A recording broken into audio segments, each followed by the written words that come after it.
నట్టింట్లో లంకెబిందెలు దొరికితే ఎంత ఆశ్చర్యమో అంతకంటే ఎక్కువ ఆశ్చర్యపోయారు అక్కడి పారిశుద్ధ్య కార్మికులు. కళ్ల ముందు మెరిసిన మహాలక్ష్మి కళకళలు చూసి ముందు ఆనందం, తర్వాత అనుమానం కలిగాయి. తీరా ఆరా తీస్తే తెలిసిన ఓ విషయం వారిని అంతకంటే ఆశ్చర్యానికి గురిచేసింది. కర్ణాటకలోని దావనగిరిలో ఎప్పట్లాగే అక్కడి పారిశుద్ధ్య కార్మికులు చెత్తా చెదారం శుభ్రం చేస్తున్నారు. అక్కడ వారికి ఏవో సంచులు కనిపించాయి. ఏమిటా అని తెరిచి చూస్తే వారి కళ్ళు జిగేల్మన్నాయి. ఎందుకంటే అందులో ఉన్నది ఏ చెత్తా చెదారమో కాదు, అందరి ఆప్తబంధువు లక్ష్మీదేవి.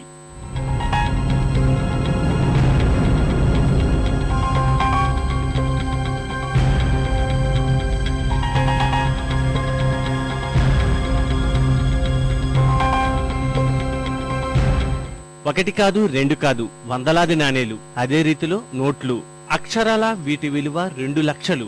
ఇంతకీ ఈ కాసులన్నీ ఇక్కడెక్కడమని ఆరా తీస్తుండగానే ఇదంతా తన కష్టార్జితమైనట్టు గొడవకు దిగింది స్థానిక యాచకురాలు కెంచమ్మ. తన ఏడాది కష్టాన్ని ఎవరూ ముట్టొద్దన్న కెంచమ్మ డబ్బునంతా మళ్లీ సంచుల్లో నింపుకుంది.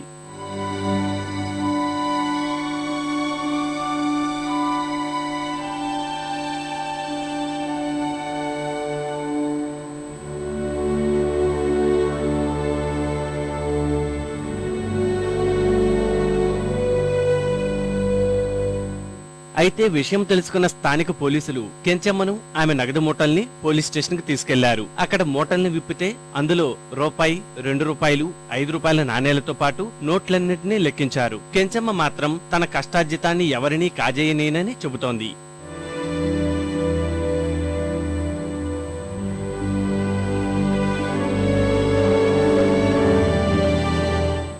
कपड़ा हमारी प्लास्टिक में चलता नहीं, मैं केबी सर्कल में उसका सभी लगा गया जी। मैं क्यों बचना बा?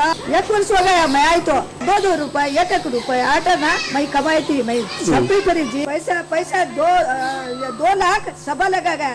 ఓ యాచకురాలి వద్ద పెద్ద మొత్తంలో నగదు లభించడంపై అనుమానంతోనే స్టేషన్ కు తీసుకొచ్చామని చెబుతున్న పోలీసులు విచారణ జరిపి డబ్బును ఆమెకు అప్పగిస్తామన్నారు.